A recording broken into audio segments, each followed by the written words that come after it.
Bienvenue sur cette chasse au trésor, bienvenue pour une nouvelle interview aujourd'hui. On vous livre des pépites autour du bien-être des parents parce qu'un parent heureux fera un enfant épanoui, autour des émotions et des apprentissages des enfants et des adolescents et autour des modes de vie atypiques en famille parce que oui, c'est aussi possible en famille, c'est pas réservé aux célibataires.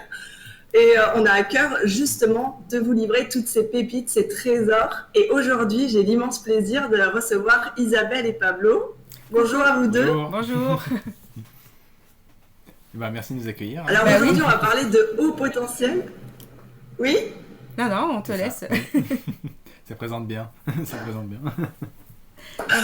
Aujourd'hui, on va parler d'un sujet qu'on aime bien tous les trois, le haut potentiel. C'est ça. Et ça me paraissait vraiment intéressant de donner des clés en fait là-dessus dans cette chasse au trésor, parce qu'on a parlé un petit peu aussi du trouble de l'attention avec et sans hyperactivité. On a parlé de tas de thématiques et c'est vrai que quand on est confronté à ces j'ai pas envie de dire ces problématiques parce que c'est pas une problématique, mais justement une force et une opportunité. Enfin, moi, j'ai envie de le dire comme ça.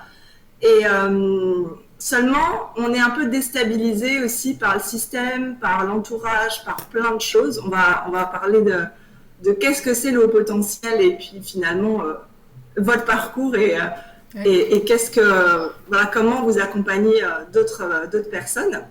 Est-ce que vous pouvez tous les deux un peu vous présenter et puis nous dire un petit peu votre parcours, ce que vous faites? Oui. Vas-y, Honneur si aux tu dames. veux. Allez. Oui, allez. Déjà, merci de nous inviter, hein. Voilà, on est super content d'être là. Alors moi, je suis Isabelle Jean-Père, je suis experte du bien-être des adolescents au potentiel et de leurs parents. Et moi, je suis donc Pablo Jean-Père, son fils, et je me présente moi, et je suis expert en apprentissage atypique pour les ados au potentiel. Et ensemble, nous aidons les adolescents à réussir leur scolarité et leurs parents à retrouver l'harmonie familiale. Voilà, Donc, c'est ça. tout un programme. Oui.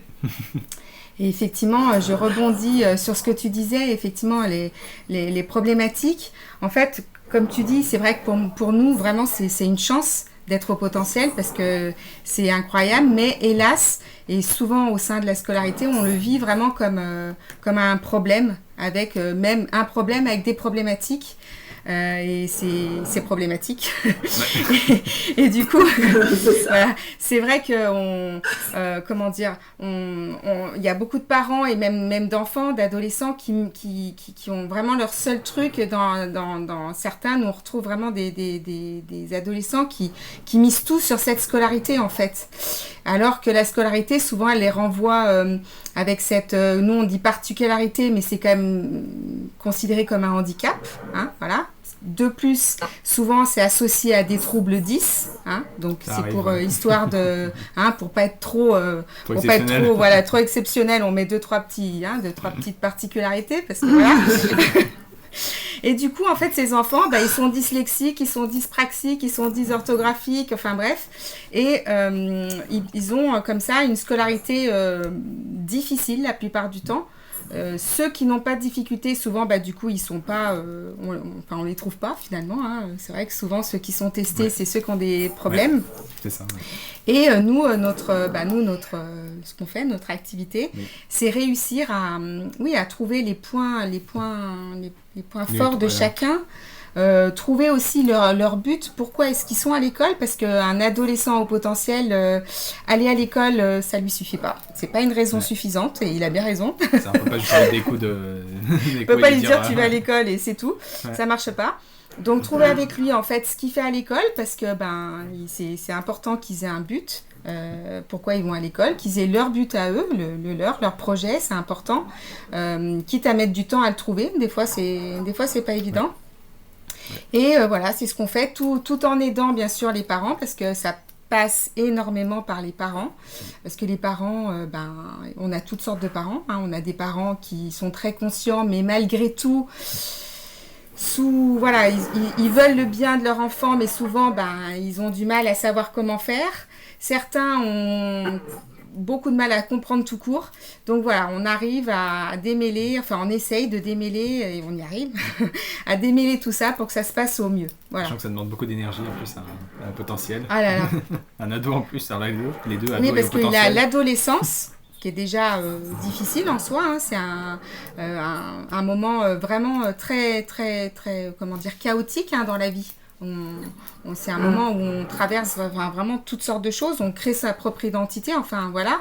Et en plus, en étant haut potentiel, c'est vraiment, on en rajoute une couche entre guillemets. Et en même temps, c'est aussi la période où justement on extériorise tout ça, quoi. Si on est bien, si on est au bon endroit, à la bonne place, on sort, hop, comme Superman, là, on ouvre tout et on y va, quoi.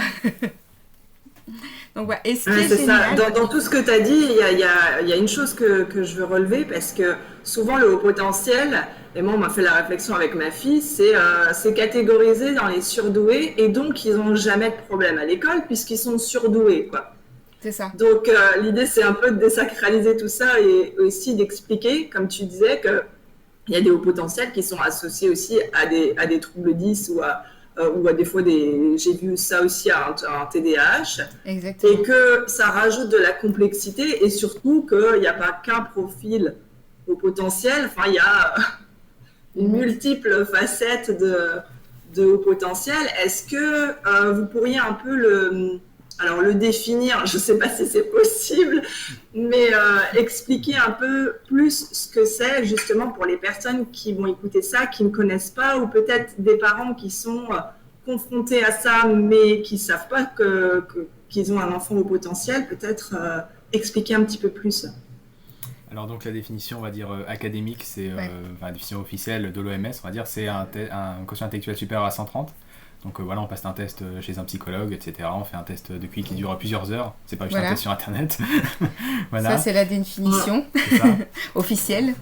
Voilà, c'est ça. Donc, il y a des échelles donc, pour les enfants et pour les adultes. C'est différent. Exactement. Après, il y a quand même vraiment des signes avant-coureurs. Par exemple, un enfant qui marche tôt, qui a une acquisition du langage précoce. Pour le coup, on peut utiliser le mot précoce. Souvent, ce qui revient, c'est des enfants à un âge où les autres sont encore un peu à hésiter, à dire des mots un peu. Il n'y a que les mamans qui arrivent à les décoder. Eux, ils font des phrases, tu vois, machin. Aussi, un questionnement aussi. Ils sont tout le temps en questionnement sur des choses déjà très philosophiques. Vraiment des choses impressionnantes. Ils peuvent aussi avoir une grande connaissance ou en tout cas chercher une grande connaissance sur des sujets très pointus, mais vraiment des choses, des fois, vraiment, par exemple, je sais pas, pas juste le Moyen-Âge, quoi. Le Moyen-Âge. Le Moyen-Âge. À une période, une période très, en France, de telle date à telle date. Enfin, des trucs, des enfants qui sont super jeunes, on se dit, ah ouais, d'accord. Moi, je me rappelle, je me disais, oulala, ouais, je vais rapidement être dépassée, quoi. Je me disais. Oui, c'est ça. Je reconnais ma fille à 2000%, quoi. Elle me posait des questions improbables, surtout, tu sais, au coucher le soir. Et tu te dis, mais ce qu'elle me raconte. Ou des enfants où je trouve... Enfin, moi, on m'a fait souvent la réflexion qu'elle parlait comme une adulte, tu vois. Exactement. Même déjà à 3-4 ans. Exactement. Et c'est vrai que ça peut leur donner un petit côté, ce qu'on retrouve aussi souvent à l'école, un petit côté arrogant. Parce que ils sont très nature en fait, ils sont très nature. Donc pour moi c'est une qualité, enfin pour nous c'est une qualité. Mais à l'école où il y a beaucoup de codes, ben c'est pas vu comme une qualité. Donc un enfant qui l'ouvre, pour parler un peu, voilà, ben ça passe pas du tout. donc des fois, moi je me retrouvais, oui mais votre fils m'a dit ça. Je dis oui, mais bon, c'est quand même vrai, quoi. Enfin, voilà. Et donc, du coup, ça, on le voit souvent. Et alors, à l'adolescence, c'est encore pire parce que, il y a le problème de l'adolescence. Les profs, surtout au collège, les professeurs au collège, il y a vraiment en France un gros problème avec le collège, quand même. C'est vraiment une période très difficile. Très longue. Le collège est franchement pas bien foutu en France. Je sais pas si c'est beaucoup mieux foutu ailleurs, mais en France, c'est vraiment un peu la cata. Donc, c'est vrai que les profs ils ont beaucoup de mal, en fait, avec cette période. Moi, je sais que... on l'a vu, on le voit. Il y a beaucoup de traquage. Ouais, on le voit vraiment beaucoup, nous, avec les familles qu'on accompagne. Honnêtement, c'est vraiment au collège où... c'est vraiment compliqué, quoi. Et c'est vrai que ces enfants, ces adolescents, ils ont vraiment beaucoup de mal, en fait, à s'exprimer, quoi. Parce que dès qu'ils s'expriment, ça est vu comme de l'arrogance. Comme souvent, ils aiment aussi la compagnie des adultes, parce qu'ils ont déjà l'école des adultes, tout en étant quand même un enfant. Donc ça peut paraître bizarre. Certains adultes, moi je me rappelle, Pablo, même maintenant, Pablo, des fois, il y a des adultes qui ont du mal avec Pablo. Il y a comme ils sentent qu'il y a un truc, voilà. Ils se disent, c'est difficile. Mais quand il était plus petit, il y en avait qui étaient très heureux de discuter comme ça avec ce petit bonhomme. Et puis d'autres, c'était un peu, ils étaient dérangés, quoi. Voilà. Mais à côté de ça, il y a aussi plein d'autres caractéristiques. Souvent, il y a un humour assez spécial que leurs pères ne comprennent pas. C'est vraiment pas, ils n'ont pas du tout le même humour que les enfants de leur âge. C'est dur, c'est très compliqué. Il y a aussi cette pensée en arborescence, beaucoup. Quand ils commencent à penser, on est vraiment sur des cheminements qui sont pas du tout. D'ailleurs, c'est même prouvé au niveau neuronal. Donc neurologique, Voilà. Et donc voilà, donc c'est pour ça d'ailleurs que quand on les aide aussi au niveau scolaire pour arriver à trouver des chemins, on prend vraiment ça en compte. Parce que pour moi, c'est un super pouvoir. C'est vraiment un truc de dingue qui peut-être à l'école, parce que c'est très formaté, c'est très difficile de s'en sortir avec ça, mais on y arrive. Mais après, plus tard, c'est une chance incroyable, quoi. C'est-à-dire, c'est un truc de dingue. On fait en 2 minutes. Il y en a, des fois, ils ont besoin de 3 jours, quoi, pour faire des choses... Quand on sait ça, souvent les gens ils disent aussi oui, ils font au dernier moment. Mais s'ils font au dernier moment puis que c'est bien, top. Après, c'est vrai que ça peut empirer, mais voilà, après, il faut quand même prendre ses précautions. Il faut faire attention. Ça dépend c'est super intéressant là tout ce que vous nous dites et ça peut aider justement à déceler en fait des signes et à accompagner parce que même quand il n'y a pas de problème scolaire, moi je l'ai vu avec ma fille, il y avait des suspicions, des choses qui m'ont été rapportées. Et le fait de la faire tester, au départ, j'étais un peu réticente parce que, tu vois, je me disais, ouais, mais alors, on va la mettre dans une case, tu vois. Et j'étais absolument contre ça.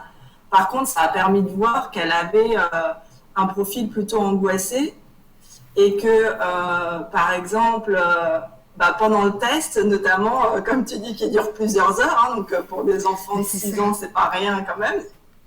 Et le fait de voir les questions à l'avance, ça a commencé à la stresser, à la mettre dans un état de panique, comme quoi elle n'allait pas y arriver, alors que la psy qui lui avait fait passer ça, elle me disait, mais elle a des résultats supérieurs aux enfants de son âge. Donc et c'est là où on voit le décalage un petit peu, c'est qu'ils ont...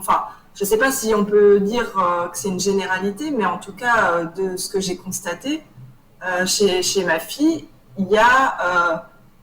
une crainte de ne pas y arriver, ou de mal faire, ou de ne pas être assez, quand bien même, justement, il y a... comment je pourrais dire ça ? Ils sont à un niveau supérieur à la moyenne d'autres enfants, quoi. Et c'est pour ça nous aussi qu'on utilise le terme haut potentiel parce qu'effectivement il y a beaucoup de termes, il y a surdoué, qu'est-ce qu'il y a d'autre comme intellectuellement précoce. Bon, c'est vrai qu'on l'utilise plus pour les enfants. Après pour les adolescents on rentre plus dans des termes comme pour les adultes, mais c'est vrai que effectivement du coup il y a une mauvaise compréhension et c'est vrai que nous on a vraiment choisi le terme haut potentiel parce que c'est vrai que ça n'a rien à voir. Il y a vraiment des enfants qui vraiment vont vraiment avoir beaucoup de difficultés avec les codes scolaires en fait, parce que ce n'est pas du tout leur façon de fonctionner. Donc eux, il faut vraiment trouver des moyens pour qu'en fait ils s'en sortent sans trop souffrir, quoi, parce que c'est quand même long l'école, voilà, et les aider en fait à trouver qu'est-ce qu'il y a après, pourquoi on est là, tout ça, parce que ça c'est vraiment important assez rapidement de trouver des solutions, parce que ça aussi c'est aussi un des points clés des hauts potentiels qui peut alerter les parents, c'est vraiment un ennui, quoi. Ils s'ennuient à l'école, ils ne comprennent pas. Là où d'autres vont dire ok c'est super, j'ai des copains chez machin, ils vont les enfants même si ils sont à l'école, ils sont contents. Eux ils s'ennuient, quoi. Ils se disent mais qu'est-ce que je fais là toute la journée en fait. En plus ils sont hypersensibles la plupart du temps, donc ils peuvent être le moindre bruit, la moindre odeur pour eux c'est un truc. Voilà. En France l'école c'est quand même long, les journées elles sont quand même longues. Il y en a ils vont aller à la la garderie le matin, l'étude le soir, la cantine au milieu. Ça fait des journées des fois plus longues que les parents au boulot, puisqu'ils les emmènent et vont les chercher. Donc c'est vrai que ça fait des enfants, en fait, ils sortent, ils sont dans un état, ils sont comment dire, ils sont complètement, c'est les cocottes minutes, quoi. Ah ouais, et je rajoute aussi que il faut être extrêmement bien compétent, il faut être extrêmement formé, extrêmement compétent pour ne serait-ce que diagnostiquer, pour accompagner. Oui, c'est différent, mais le diagnostic c'est pareil, il faut connaître les TDAH, il faut connaître les 10, il faut pas, enfin voilà, il faut vraiment être avec un professionnel de confiance. Oui, tout à fait. Pour faire passer les tests, c'est très important. Pour les tests, même pour faire accompagner plus tard, enfin voilà, parce qu'il faut que la personne s'y connaisse vraiment. Ça peut vraiment faire des dégâts si le test est mal fait ou si y a une mauvaise compréhension du profil de l'enfant. Oui, c'est ça. De l'ado, ça peut faire des dégâts. Oui, effectivement, parce qu'en fait, on peut se retrouver avec... Oui, c'est important de le mentionner parce que j'avais entendu notamment qu'il y avait des tests qui étaient réalisés du coup gratuitement dans le cadre de l'école, mais voilà, le niveau de la restitution, c'était assez...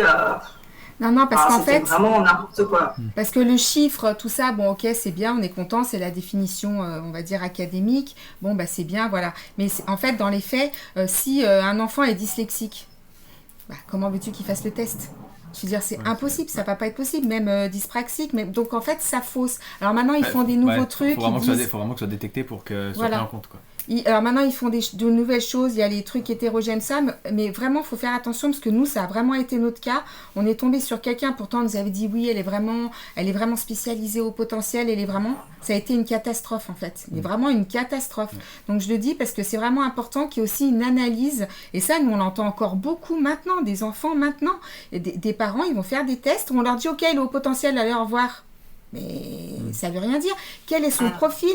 Quelles sont ses difficultés? Qu'est-ce qu'on peut mettre en place? Parce que ça, normalement, c'est leur boulot, hein, de le dire. Ça ne veut pas dire qu'ils vont le faire ou que tout va être rose, mais au moins, comment est-ce qu'on peut l'aider? Quelles sont les méthodes qui sont bonnes pour lui? Tout ça, normalement, si on va dans un bon cabinet où les tests sont bien faits, c'est ce qui doit ressortir. Ok, il est au potentiel, machin de ça, mais il y a tout un bilan, on va dire ça comme ça, tout un bilan explicatif de pourquoi, comment et tout ça. Parce que sinon, ça ne sert à rien. En fait, ça ne sert à rien. Mais nous, on entend trop souvent. Oui, parce que j'ai envie de dire, ça nous fait une belle jambe de savoir qu'il est au potentiel.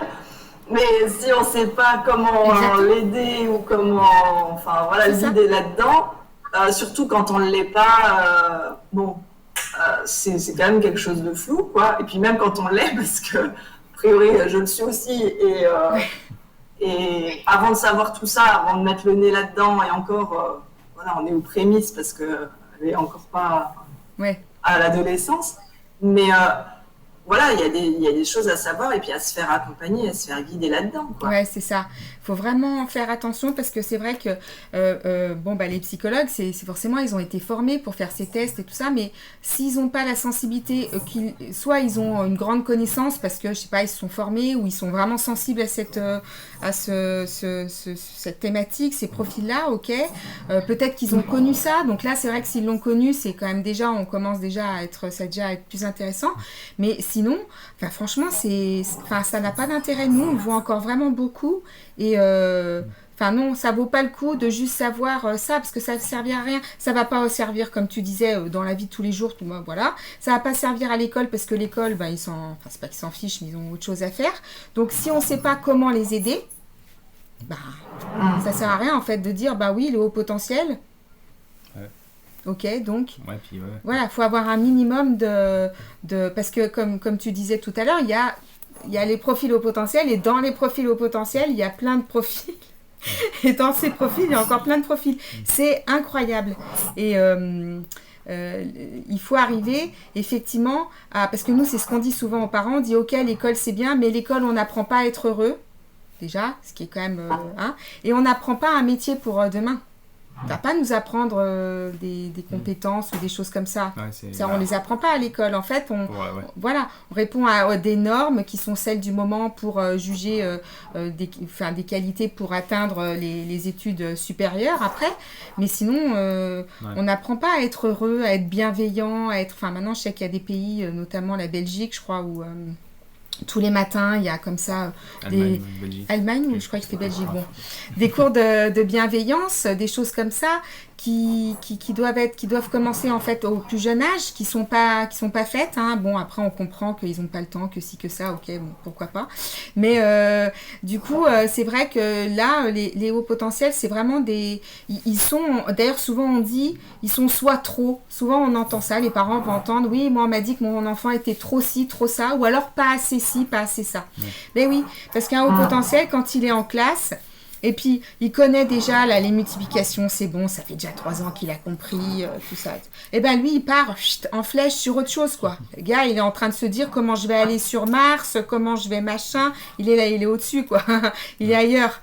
Et du coup, forcément, il faut trouver des solutions parce que sinon, Et alors, au collège, c'est encore pire parce qu'au collège, on veut tellement que tout le monde arrive avec le même niveau pour passer le brevet, pour après encore accéder au niveau d'après, que en fait vous retrouvez, donc le collège c'est 4 ans, hein, c'est ça ?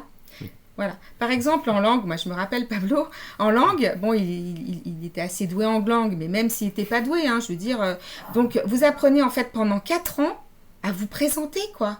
Ouais, à chaque fois j'ai l'impression que c'était le même programme, quoi, le même sujet. Présenter, je m'appelle machin, j'habite là. Je veux dire, donc quelqu'un a un haut potentiel qui arrive en cours d'anglais et puis lui il n'est pas en anglais à ce moment-là, hein, il est. Et alors un autre truc aussi, on s'évertue absolument à ce qu'il parle avec l'accent anglais. Ça c'est pareil, c'est.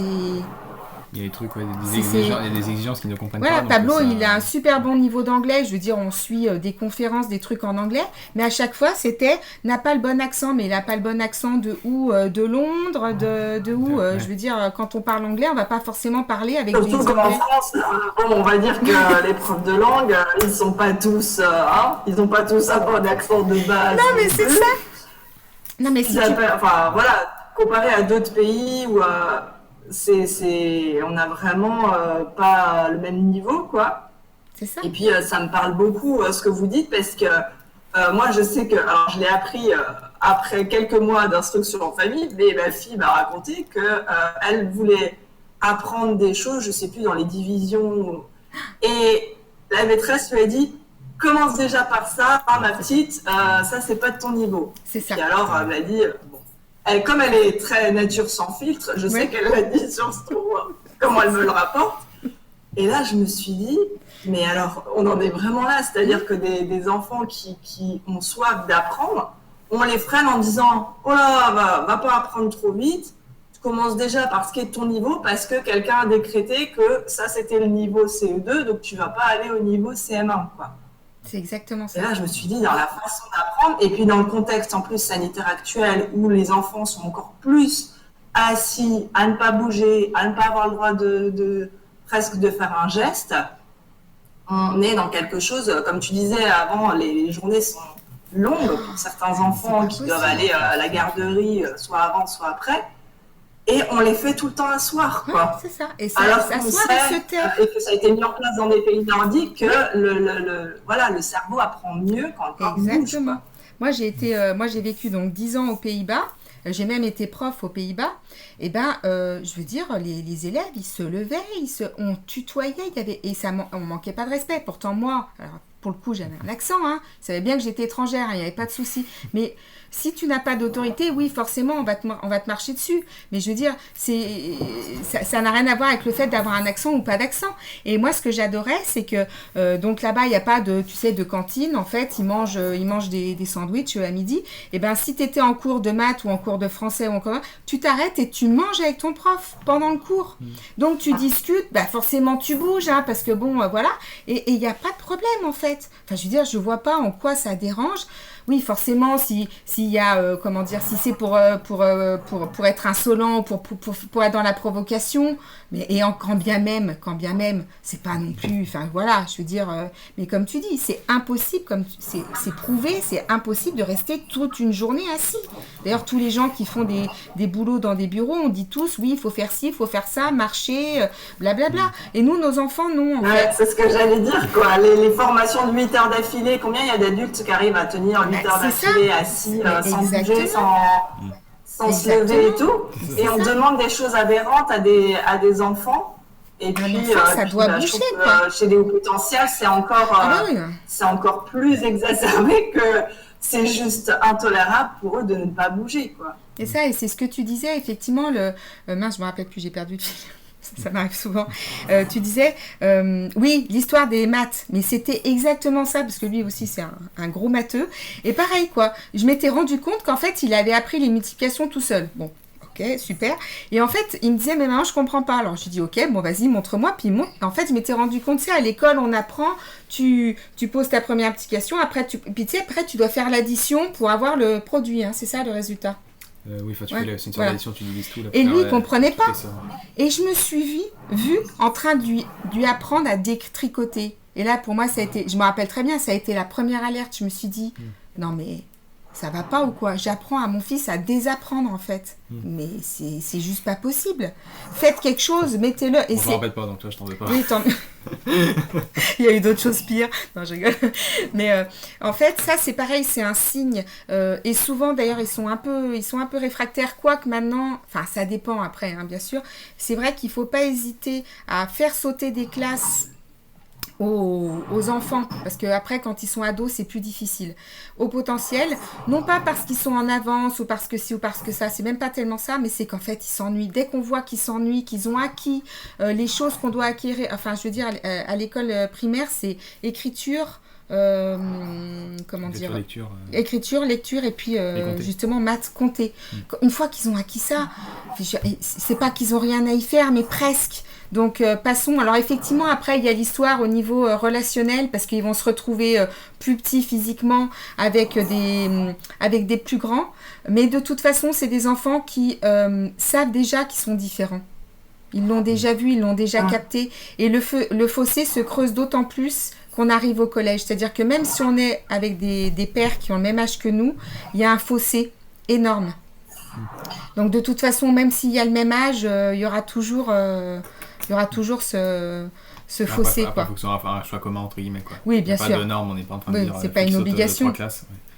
Mais c'est vrai que c'est bien. Je vois que ma fille, tu vois, elle est plus à l'aise avec des enfants plus âgés qu'elle qu'avec des enfants de son... Bon, elle joue aussi avec des enfants de son âge, mais ce que je trouve très drôle, c'est que tu sais, de temps en temps, surtout les petits, ça peut friter quand ils sont ensemble et tout. Et quand ils sont entre hauts potentiels, j'ai envie de dire, même si ça fait un peu de casse. Oui, ça fait un peu, c'est vrai, ça fait un peu casse. Il y a une fluidité et j'ai observé ça avec des amis, notamment une qui avait 3 enfants avec des profils différents. Mais alors, il y avait des hauts potentiels, il y avait du 10, il y avait du TDAH, enfin, c'était le cocktail gagnant, tu vois. Juste les 3 n'avaient pas les mêmes trucs au même endroit, mais bon, c'était... Voilà. Et ça a toujours été super fluide, super... Il n'y a jamais de dispute, tu vois. Ça. Et ça m'a un peu alertée. Je me suis dit, tiens, c'est intéressant, quoi. C'est exactement ça, c'est tout à fait ça.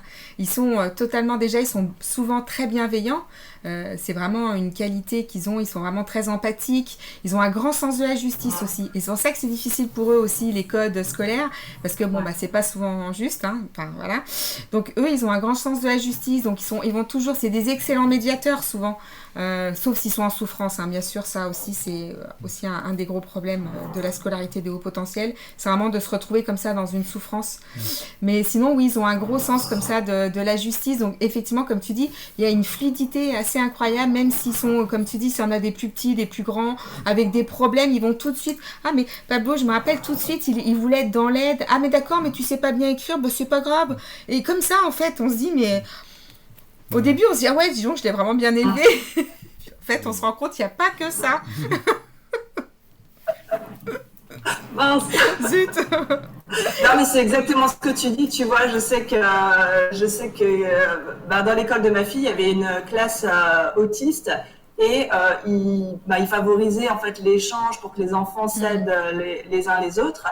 Et elle me disait, elle rentrait le soir, elle me dit... Ah, j'ai demandé à la maîtresse d'être tout le temps, dès que je finis mon travail, d'aller dans cette classe et tout. Et je trouvais ça génial. Tu vois, déjà, je trouve le concept génial de pouvoir mettre les enfants ensemble. Et puis, mais ça, c'est super. Et puis justement, de favoriser l'entraide et ça rentre dans la normalité plutôt que de les mettre à part, tu vois. Mais je trouvais ça, j'ai trouvé énorme sa façon de réagir et de dire, moi, je finis vite mon travail, comme ça, je peux aller dans cette classe-là. Ouais, mais c'est assez incroyable, quoi. Ouais, tout à fait, ouais. Ouais, c'est vrai, hein. Ouais. Non, mais c'est vrai que moi, je trouve que, tu vois, autrefois, il y avait même des classes uniques. Et franchement, c'était génial. C'était génial. Là, les hauts potentiels, je suis sûre qu'ils s'en sortaient mieux, tu vois. Parce que, ben, tu peux apprendre à droite, à gauche. Après, tu aides les autres si tu as fini ton travail. Là, la plupart du temps, en fait, on te donne des choses pour pas que t'embêtes les autres, quoi. Et c'est triste parce qu'en fait, tu es mis dans une case. Et le problème du haut potentiel, c'est qu'en fait, il peut se retrouver dans une situation de suradaptation, en fait, où finalement, il finit par s'oublier. Et ça peut causer vraiment des dégâts pour plus tard, hein, même pour la vie d'adulte, parce que... Surtout les filles. Ouais, c'est vrai qu'on le retrouve souvent chez les filles, ouais, hélas. Les garçons, va plus les trouver en échec, vraiment en échec, ou qui font rien, ou qui... Voilà. Et les filles, on va les retrouver dans une suradaptation, et qui peut... ouais, ça peut effectivement... Enfin, vraiment... La vie d'adulte, après, c'est pas bien, quoi. Ouais, voilà, exactement. Donc, c'est vrai que nous, c'est ce qu'on préconise aussi beaucoup, parce que ça, on l'oublie souvent, c'est vraiment travailler l'estime, parce que l'estime, ça vient au départ du regard des parents, bien sûr, puis après aussi envers soi-même. Et ça, nous, on en parle tout le temps, vraiment dire à son enfant des choses, je sais que tu vas y arriver, je t'aime, le fameux je t'aime que pas mal de parents n'utilisent toujours pas, alors que c'est quand même le truc magique. Et vraiment, c'est hyper important. Parce que les gens qui sont dans la suradaptation, ils finissent en fait souvent par ne plus être eux. Et ça va, un jour ou l'autre, ça va revenir en fait. Il y a un moment donné où ça va revenir. Et ça, c'est embêtant chez les hauts potentiels. Ça, on le voit souvent. Et d'ailleurs, ouais, si on a choisi les ados, c'est aussi déjà parce qu'on est en francophonie, on est même les seuls à faire les ados, honnêtement. Il y a très peu de littérature, très peu d'aide pour les adolescents. On parle des enfants au potentiel, on parle des adultes, de l'adulte surdoué au travail, en entreprise, dans la vie amoureuse, voilà. Les adolescents, ils sont un peu oubliés dans l'histoire. C'est vrai qu'il n'y a pas beaucoup, ouais. Et donc, si on les aide aussi, c'est parce qu'il y a beaucoup de gens qui disent que c'est fini, une fois que c'est adolescent, que c'est bon, on est mort, voilà, l'individu est fait, il n'y a plus rien à faire, alors qu'en fait, nous, on pense que c'est pas du tout le cas. Non, il y a encore plein de choses à faire. Il y a encore plein de choses à faire, et surtout, voilà, c'est le moment où... si vous n'avez pas mis en place des choses avant, il ne faut pas culpabiliser, il y a beaucoup de gens qui vont culpabiliser, vous dire ouais, il fallait vous en occuper avant, blablabla. Oui, ça envoie souvent des choses comme ça. Moi, j'ai vu une conférence il n'y a pas longtemps, une psychologue qui disait bon, alors pour que ça se passe bien avec un ado au potentiel, faut avoir fait des choses avant. Et non, mais d'accord. Mais sauf que si tu te retrouves avec ton adolescent, que tu n'as pas fait de choses avant parce que tu n'as peut-être pas vu, parce que voilà quoi, je veux dire. Il y a une raison qu'on peut pas. Et puis alors franchement, ouais voilà, mettre les gens dans la culpabilité, voilà, je trouve que ça fait jamais avancer. Hein. En général, il n'y a jamais rien qui avance quand on est quand on est dans la culpabilité, c'est pas voilà. Et il y a toujours un ado, même un ado, Pablo, il a vraiment. Mais vraiment, là, comme ça, on a l'air comme ça, que tout s'est toujours bien passé, que c'était génial ça. Pablo et moi, déjà entre nous, ça a été très difficile. Pablo, il a vécu une dépression telle que vraiment, il était en danger de mort. Hein. On n'en parlait pas spécialement à l'époque, mais on en a parlé plus tard. Et moi, c'est à ce moment-là que j'ai commencé à pas dormir la nuit parce que j'avais vraiment peur pour lui, en fait, pour vraiment pour sa vie. Et ce que je veux dire, c'est que ça a été très difficile. Parce qu'il a fallu détricoter. Moi, je suis une fille d'enseignante. J'ai été enseignante moi-même. J'avais des trucs comme ça, un petit peu. Hein. Pas trop, mais quand même un petit peu. Hein. Et il a fallu détricoter tout ça. Il a fallu détricoter tout l'état dans lequel il était. C'est-à-dire qu'on était arrivé à un moment où, en fait, Pablo, il me faisait plus confiance. Il avait plus confiance. En fait, il pensait que j'étais pas objective quand je lui disais qu'il allait réussir, que j'avais confiance en lui et que je n'avais aucun doute sur... Il ne me croyait plus parce que ce que lui renvoyait l'école, sa confiance en l'avenir et tout ça, c'était pas ce que moi je lui disais. Donc, il a fallu détricoter tout ça. On a dû faire un break. Et ça, souvent, on dit aux parents, souvent, une des solutions quand ça va vraiment pas à l'école, je sais que ça peut faire peur, mais c'est tout simplement d'arrêter. Ça ne veut pas dire qu'on va arrêter toute la vie, ça ne veut pas dire peut-être des fois arrêter même ne serait-ce qu'une semaine, une semaine, même un jour. Des fois de dire à son enfant, ok, je sais que tu n'es pas bien, allez demain, on va faire un truc super ensemble. Mais l'enfant, il se dit, waouh, on m'entend, on m'écoute, on entend ma souffrance. Il ne faut pas dire, bon, si jamais il y a besoin de rattraper des choses, je t'aiderai. Si jamais, voilà, exactement. Voilà. Pour tout vous dire, on le dit souvent, mais c'est vrai que je trouve que c'est quand même intéressant de le dire. Pablo n'a pas fait sa 4e. Il l'a pas faite. Parce que je savais que, voilà, la seule chose que je lui ai demandé pendant sa 4e, c'est d'aller au théâtre. Parce que je savais qu'il aimait ça. Et d'ailleurs, au début, bon, hein, voilà, bon. Et après, il était content. Mais, et l'année d'après, en candidat libre, il a passé le brevet et il l'a eu tout seul avec mention. Hein. Donc, c'est pour dire que, voilà, il n'y a pas de... Il n'y a pas, voilà. C'est important de souligner tout ça parce que on le répète dans quasiment toutes les interviews, c'est vraiment l'objectif de déculpabiliser les parents parce que sur plein de thématiques, qu'est-ce qu'on peut se culpabiliser soi-même très rapidement. Et c'est intéressant ce que tu dis que à l'adolescence, même si on n'a pas mis des choses en place, eh ben, tout n'est pas foutu. Absolument pas. On se calme, on respire. C'est ça. Parce qu'on l'a dit sur une autre interview justement que j'ai tournée hier. Justement, tu sais, tu entends souvent, oui, alors tout se met en place de 0 à 7 ans, oui. Tu as l'impression que, genre, passé 7 ans, si tu n'as rien fait ou si tu n'as pas vu certaines choses ou tout, eh ben, c'est foutu, quoi. Tu peux plus rien faire.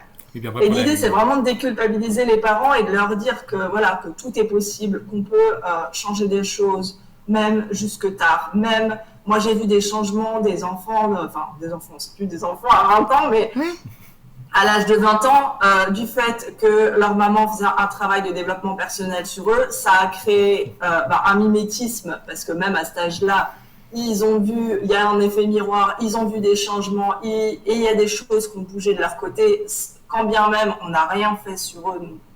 Et exactement. C'est intéressant, je trouve, voilà, parce que moi je le dis souvent dans mes accompagnements, rien que de travailler sur soi-même, ça va avoir de toute façon toute une répercussion tout autour de nous. Et là, c'est vraiment aussi de faire passer le message aux parents que peu importe le stade, peu importe l'âge des enfants, tout est rattrapable du moment justement que tu dis il y a de l'amour et de le dire, de vraiment... je pense que ces enfants ont encore plus besoin de l'entendre. Et surtout, ça y est, j'ai perdu le fil aussi de ce que je voulais dire. Bon, je vois qu'on est entre HP. Mais moi aussi, ça m'arrive souvent, tu sais, la pensée en arborescence. C'est ça. Et moi, ça m'arrive tout le temps. C'était. Non, mais c'est pas grave, t'inquiète pas, on va rebondir. Je sais plus, oui, enfin, en tout cas, quand il y a de l'amour, et comme tu dis, du temps de qualité, et ça, on l'a dit dans d'autres interviews aussi, du temps de qualité, en fait, avec nos enfants. C'est ça. Et que s'ils vont pas à l'école pendant 6 mois, ou le monde ne va pas s'arrêter de tourner, ils vont pas rater leur vie. Ah non, ça c'est sûr. Non, mais ça c'est fou. Mais c'est marrant ce que tu dis parce que nous on a plusieurs exemples. Alors on a déjà un autre exemple parce que effectivement, moi les problèmes de Pablo dans un premier temps, ça m'a effondré. Mais rapidement, je me suis dit, ok, va falloir que tu fasses quelque chose. Et quand je disais, va falloir que tu fasses quelque chose, c'était toi, c'est-à-dire moi. Parce que... Et j'ai fait un tel travail que déjà, j'ai découvert mon potentiel à moi. Alors que moi, je pensais que j'étais quelqu'un de bête. Hein. Je crois que je te l'avais déjà dit, mais je pensais vraiment que j'étais bête, en fait. Donc voilà, bon. Et donc, j'ai fait un travail sur moi. Et ce travail-là m'a amené à ce que nous aussi, alors on n'est pas partis à l'autre bout du monde, mais n'empêche qu'on est quand même partis. On a complètement changé de vie. Moi, j'ai complètement changé de vie. J'ai fait changer de vie à mon mari.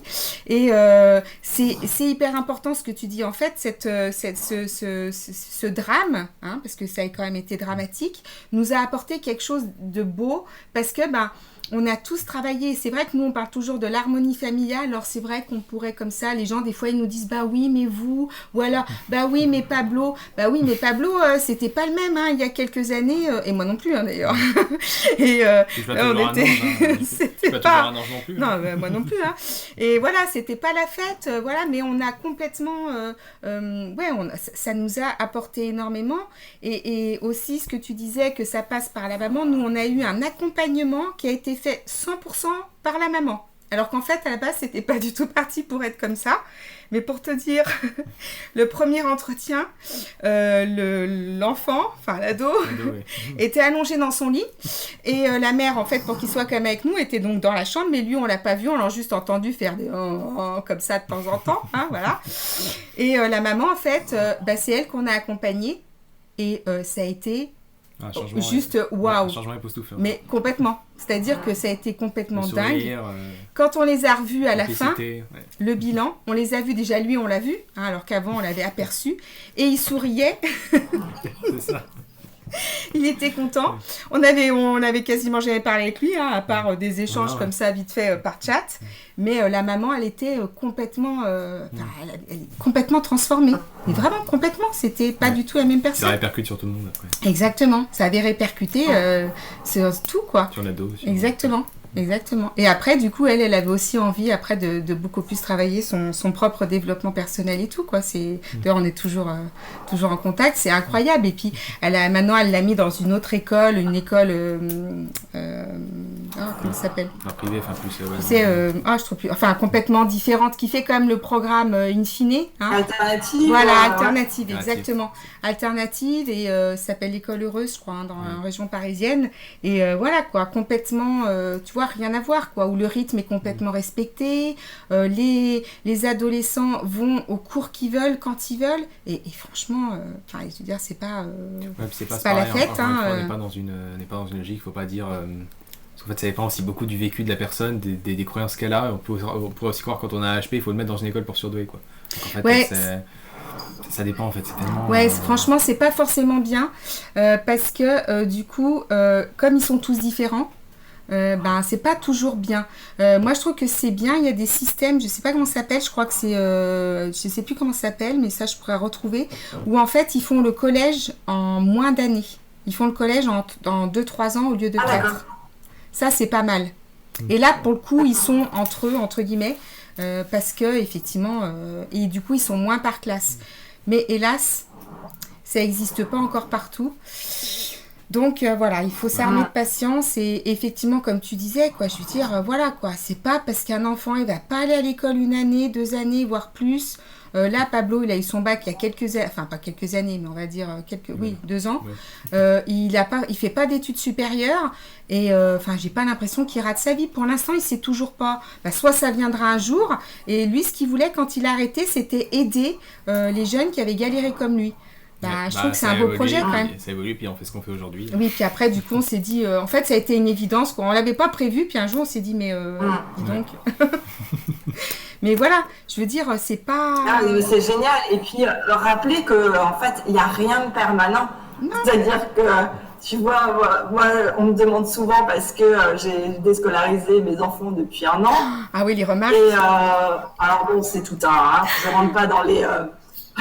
Les remarques, c'est énorme. On en parle souvent sur mon interview, mais je ne rentre pas dans tous les détails, mais c'est tout un truc avec le regard extérieur. Ah ouais, c'est énorme. Mais il n'y a jamais rien de permanent. Peut-être que dans 1 an, 2 ans, 3 ans, elle va vouloir retourner à l'école. Bon, pour l'instant, ce n'est pas du tout à l'ordre du jour parce que les deux sont hermétiques à quand ils ont à l'école. Mais peut-être qu'à un moment donné, ils vont avoir envie, et puis surtout en fonction du pays où on est, peut-être que l'approche va être différente, l'envie va être différente.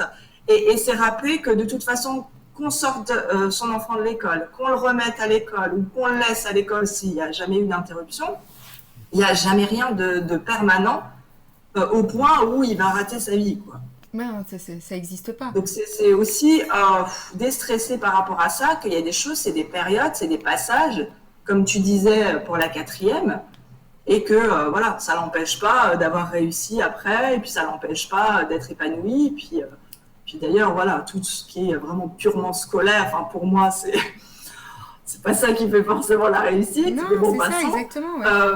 Voilà, c'est vraiment de trouver et justement de s'appuyer sur les forces en fait de nos enfants et puis d'appuyer sur les forces plutôt que de pointer comme à l'école les faiblesses.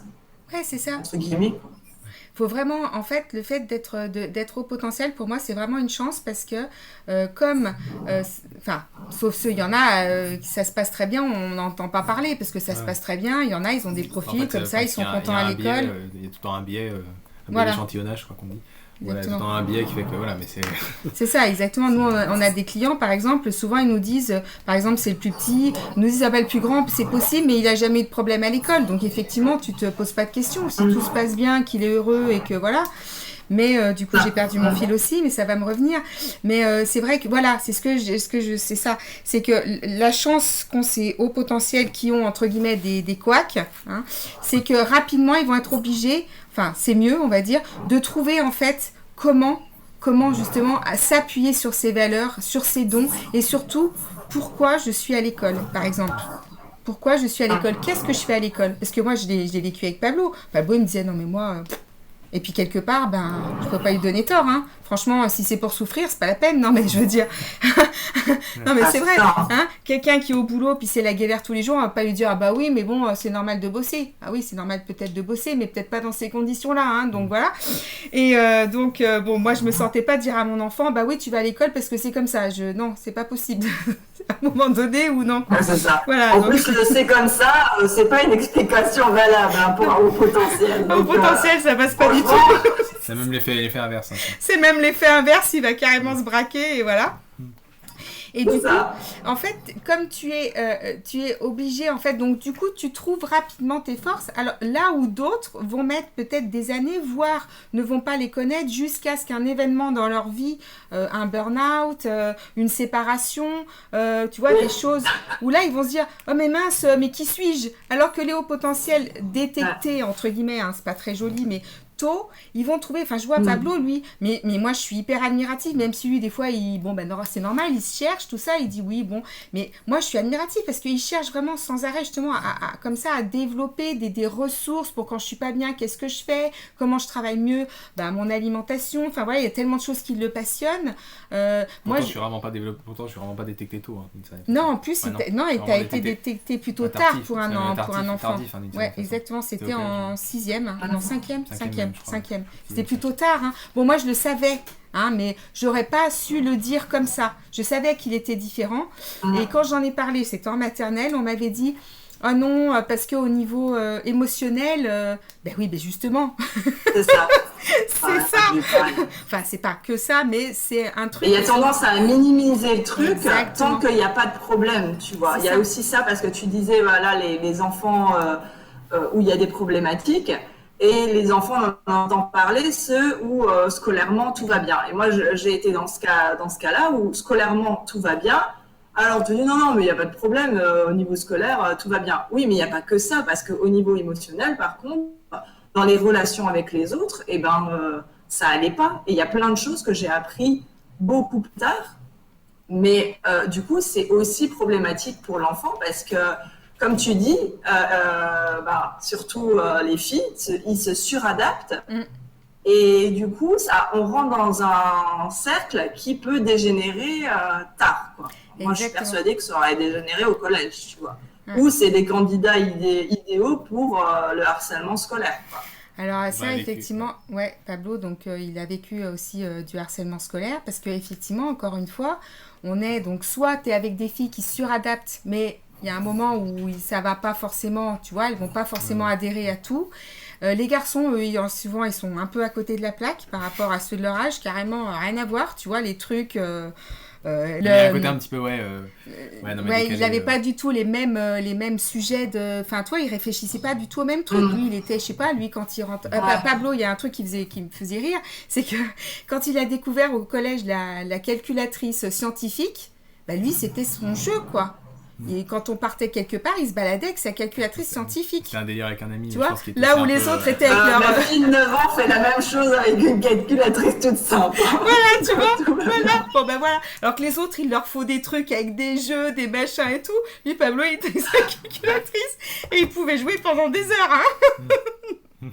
Tu vois, donc si tu veux, tu mets un enfant comme ça qui s'éclate avec calculatrice, avec des gamins qui regardent des trucs ultra violents, des machins, des trucs, des bidules. C'est pas le même délire. Hein. Forcément, c'est pas du tout le même délire. Donc si tu veux, fatalement, il va y avoir un moment où tu es un peu, effectivement, une proie idéale pour le harcèlement. Et ça, c'est un vrai problème parce que, alors vraiment, en France, c'est une catastrophe, hein. Moi je trouve que c'est inadmissible, mais vraiment, hein. Il devrait y avoir des choses qui sont faites dès l'entrée au collège. Enfin, ça commence aussi plus tôt, hein. Mais c'est traité, mais c'est complètement inadmissible en fait. Il y a vraiment un gros problème. Il y a des choses qui sont mises en place qui ne correspondent pas du tout à la réalité. La plupart du temps, quand ton enfant a un problème, encore une fois, allez hop, c'est une bonne couche, souvent c'est la maman, allez hop, une bonne couche dans tes dents pour te dire que c'est de sa c'est de ta faute parce que tu fais pas ci ou que tu fais trop ça, encore une fois trop ou pas assez. Il a qu'à se défendre. Voilà, exactement. Ça, moi, le mien, on me disait qu'il n'était pas assez solaire. Non, mais enfin, franchement, on m'a tout dit. Hein. Donc, non, c'est trop. Donc, c'est vrai que ça, alors ça, c'est vraiment un très, très gros problème, effectivement, le harcèlement scolaire, surtout si l'enfant n'en parle pas. Et là, c'est pareil. Ouais. Souvent, les filles, elles vont moins en parler que les garçons. Hein. C'est ce qu'on voit, nous, souvent.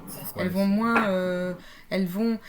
Enfin, quoi que ça arrive aussi, mais le problème, si tu veux, c'est que à l'adolescence, souvent, pas tous, hein, attention, mais ils ont envie de faire partie du groupe, quoi. Ils ont envie d'être populaires, ils ont envie de faire des choses comme ça. Donc, il y en a qui s'en sortent pas trop mal. Nous, on a en ce moment un client qui est comme ça. Les notes ont chuté. Donc là, moi, elle était forcément en panique. Avant, il avait 16 de moyenne générale en faisant rien. Et là, il a des copains et il a 14. Donc, c'est la grosse panique. Alors, on lui a dit, écoute, il se fait des copains. C'est plutôt pas mal. Il s'intègre, ça se passe bien. Il se cale. Ouais. Donc, il n'a pas envie d'être le premier de la classe parce que voilà, je lui dis tant que c'est pas une souffrance, tant qu'il n'a pas des difficultés, bon ben voilà. Après, voilà, ce qu'il faut, c'est... Si ça avait été des personnes qui ont 4 de moyenne et puis qui fument des pétards, oui, voilà, on n'a pas eu le même discours. Mais ouais, ou qui ont des nous a dit, voilà. comportements à risque, ça, faut faire attention parce que c'est pareil, c'est des sujets, c'est des clients aussi bien pour se retrouver dans des comportements à risque, c'est pareil. Les hauts potentiels, c'est très... On peut se retrouver facilement dans des choses comme ça. Tout ce qui est choses addictives, on retrouve aussi beaucoup de hauts potentiels. Ça peut être fait avec une... Enfin, le mot intelligent, c'est pas adapté, mais avec une stratégie telle que ça va être tellement fort, quoi. Ouais, c'est pas le petit harcèlement, le potentiel, ça va vraiment être le petit harcèlement, on tape sur le petit... il n'y a pas de petit harcèlement, mais bon, on va dire, ça peut grimper non, mais pas sur des choses. Ça peut être un harcèlement idiot dans ce sens-là. Ouais. Ça peut être, voilà, c'est plus... Ça peut vite dégénérer, quoi. Ouais, quand c'est par rapport au potentiel, c'est exponentiel, quoi. Oui, c'est ça. Ouais. Et puis... Et justement, quelle clé vous pourriez donner, en fait, aux parents qui vont écouter cette interview pour justement commencer à retrouver un peu de sérénité, d'harmonie familiale? J'aime bien ce terme parce que c'est vraiment autour de ça qu'on a construit cette chasse au trésor et qu'on a construit ma tribu relax.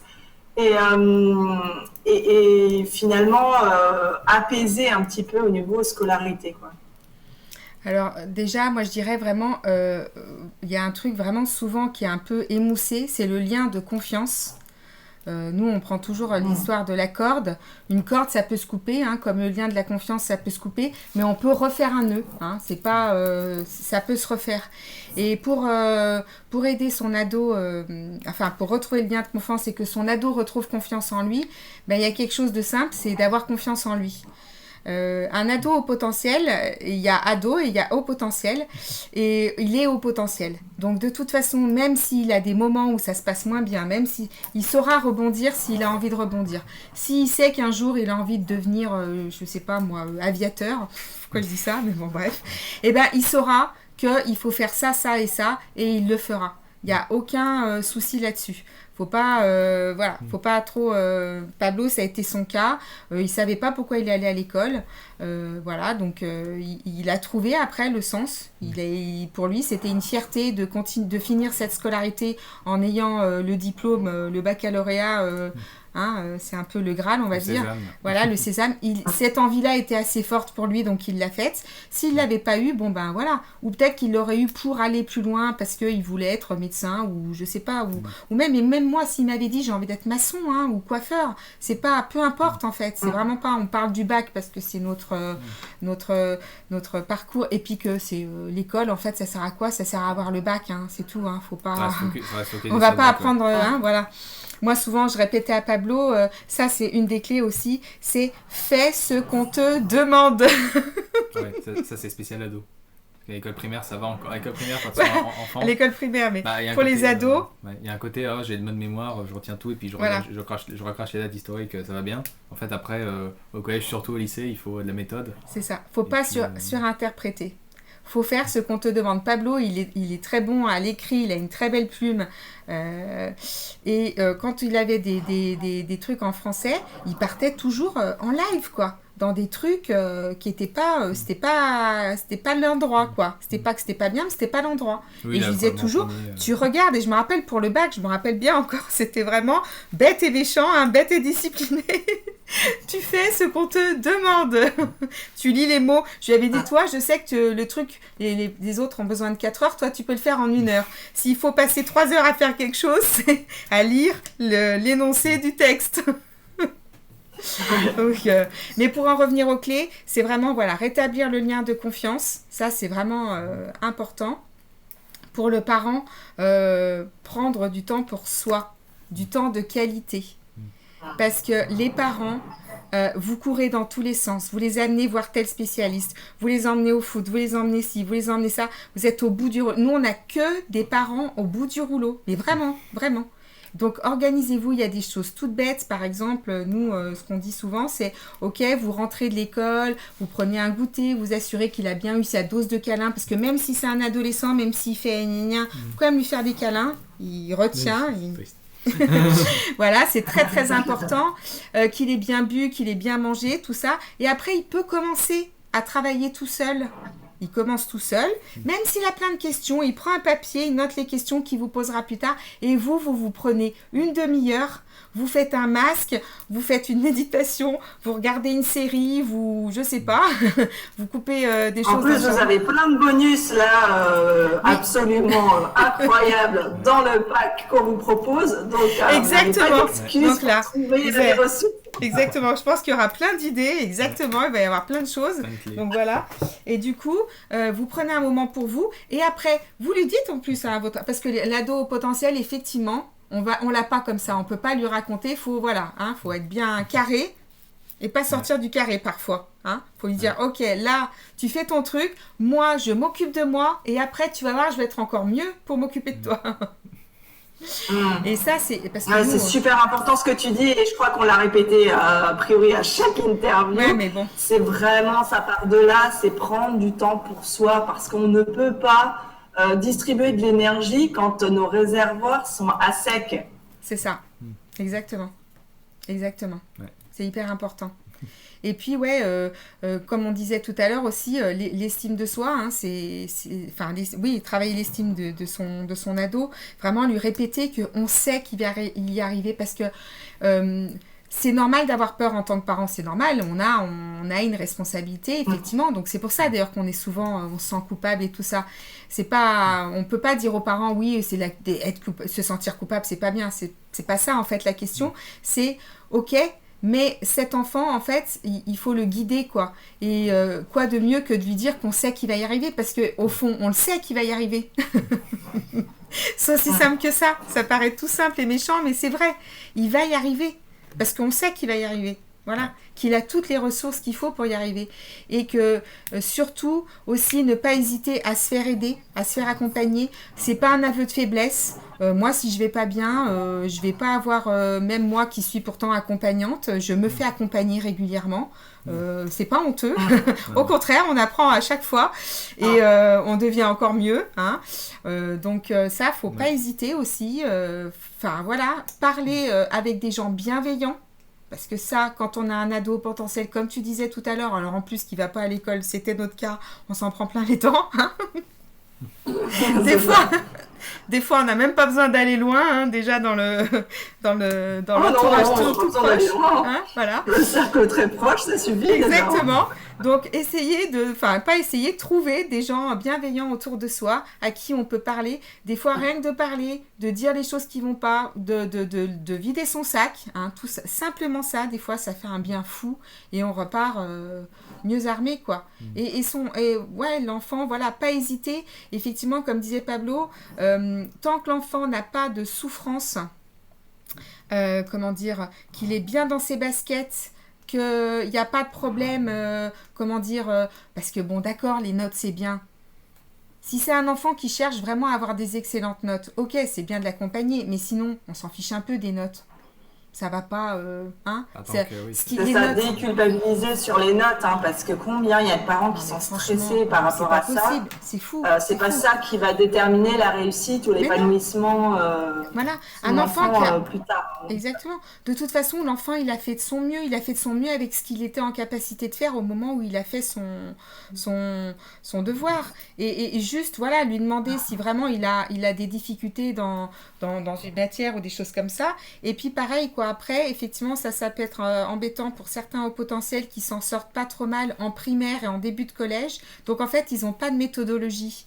Mais quelque part, c'est pas plus mal parce que la méthodologie scolaire, elle n'est pas forcément... c'est pas celle qui va nous aider plus tard. Marcher sur la lune. Ouais, voilà, c'est pas ça qui va nous aider à, pour le coup, réussir sa vie. On est là. Donc là, par contre, voilà, pas hésiter à trouver des méthodologies. Parce que Pablo, lui, c'est vraiment une de ses particularités, c'est pour ça qu'il est spécialiste là-dedans, c'est vraiment rapidement, mais moi j'étais étonnée, quoi. Il y avait vraiment une organisation, une méthodologie, mais je lui disais tout le temps, je lui disais, mais tu te rends compte, il y a des gens, enfin des jeunes, ils sont en fac, à l'université, ils n'y arrivent pas, et souvent c'est pour ça qu'ils se plantent, parce qu'ils n'ont pas appris, en fait, à l'école, parce qu'on ne l'apprend pas. Et donc développer comme ça des choses, par exemple, si on sait qu'on n'écrit pas bien, bon, paf, on trouve des méthodes, soit on s'enregistre, soit, enfin voilà, trouver de la méthodologie, des ressources, des outils pour comment dire, progresser et que ce soit au mieux, quoi. Voilà. D'ailleurs, par rapport aux notes, juste pour dire une petite parenthèse aussi, c'était combien de fois aussi on voit des... Où les notes, faut pas se focaliser au-dessus, c'est combien de fois aussi on voit des gens, par exemple au bac, qui ont eu une excellente moyenne toute l'année et qui se ratent. À côté de ça, on en voit qui ont un peu, on a l'impression qu'ils n'ont rien fait, mais en fait, ils sont hyper bien préparés et puis ils arrivent et ils cartonnent. Ah oui, nous, on a des amis. On a des amis, mais vraiment assez extraordinaires. D'ailleurs, il faudrait qu'on l'interviewe un jour, la jeune fille, ou jeune femme, on va dire, parce qu'elle a ton âge. Donc, eux, ils étaient totalement hors circuit scolaire même. Ils ne suivaient plus du tout le programme. Et ils sont plutôt littéraires. Donc, mais leur fille voulait vraiment passer le bac. Donc, elle passe le bac de français. Et alors, elle avait pris donc voie littéraire. Elle s'est rétamée complet. Elle a eu des notes pourries en français et en langue. Alors que c'était quand même plutôt ses points forts. Ouais, français surtout. Et on s'est dit, mais elle ne va jamais avoir le bac. Elle a passé le bac. Donc, elle s'est préparée comme une malade. Il connaissait une prof de philo. Donc, en fait, elle a vraiment fait... Parce qu'encore une fois, la philo, c'est la philo de l'école. Ça n'a rien à voir avec la philo... Moi, je me rappelle, Pablo... Parce que moi, je lui ai fait faire de la philo. Il était à l'école primaire. Parce que, voilà. Ouais. Et je lui disais, attention, la philo que tu vas faire en terminale, rien à voir avec ce que tu as fait. Et elle s'est préparée.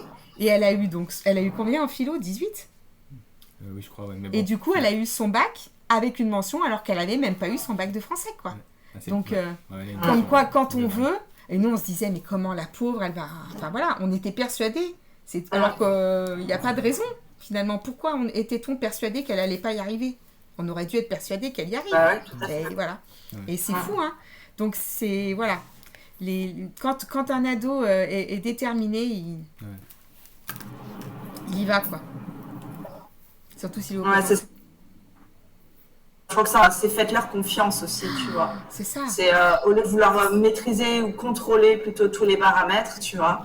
C'est vraiment de faire confiance aux enfants parce que je trouve à tout âge, spécialement les hauts potentiels, en fait, je crois qu'ils savent plus eux où ils vont que nous, tu vois. Exactement. Et en fait, c'est vraiment de leur faire confiance et de lâcher. Et ça, c'est une partie que je vois aussi dans mon programme, c'est vraiment le lâcher prise parental, parce que je pense que ça part vraiment de là, surtout quand on a eu, tu sais, quand on s'est soi-même suradapté au potentiel ou pas, et que on a été dans le carcan de l'école et tout, et ben quand tu as tout ça à lâcher, quand tu as ton enfant à accompagner d'une manière totalement différente, parce que juste il est différent, donc c'est soit tu l'acceptes, soit il va être vraiment en souffrance à l'extrême, comme ce que tu partageais. Donc, à un moment donné, tu n'as pas bien le choix. Donc, c'est soit ça, soit... après, ça conduit à des choses vraiment très difficiles. Donc, c'est le lâcher-prise qui va vraiment faire la différence et la phase d'acceptation et puis d'aller vers autre chose, quoi. Mais je trouve que, tu vois, tu as vraiment ce que toi, tu as vécu, ton expérience et puis toutes les croyances qu'il y a derrière, qui peuvent rentrer en lutte avec ce que tu as envie de vivre, puisque bien sûr que chaque parent veut le meilleur pour son enfant, quoi. Exactement. Et l'idée, c'est effectivement de se faire accompagner là-dessus, parce que des fois, le passage de l'un à l'autre, c'est compliqué de le faire tout seul. Donc, ouais, c'est ça. Et déjà, ne pas rester seul, d'aller vers des personnes peut-être qui vivent les mêmes choses. Il y a des tas de groupes Facebook. Vous avez un groupe Facebook, justement, vous donnez déjà... des tas de clés, de ressources déjà se sentir entendu, compris, et puis ne plus se sentir seul avec son ado, justement. Donc, d'ailleurs, vous avez le lien sous la vidéo dans la plateforme, donc n'hésitez pas à aller y faire un tour. Mais on a tenu très bien fait. On a tenu à faire en plus pour les parents d'ados au potentiel spécialement, vu que les ados, c'est particulier. Oui, voilà, oui. Oui, mais c'est super intéressant et puis ça peut permettre vraiment à beaucoup de parents de trouver des clés. Oui, tout à fait. Bah écoutez, merci beaucoup Isabelle et Pablo. Je suis très très contente d'avoir échangé avec vous. C'était vraiment riche en discussions, en clés, en ressources. Donc j'espère que avec grand plaisir. Et puis les parents, prenez soin de vous, prenez soin de votre corps et prenez soin de vos enfants. On se retrouve très vite pour une prochaine interview. Ciao. Bye bye. Au revoir.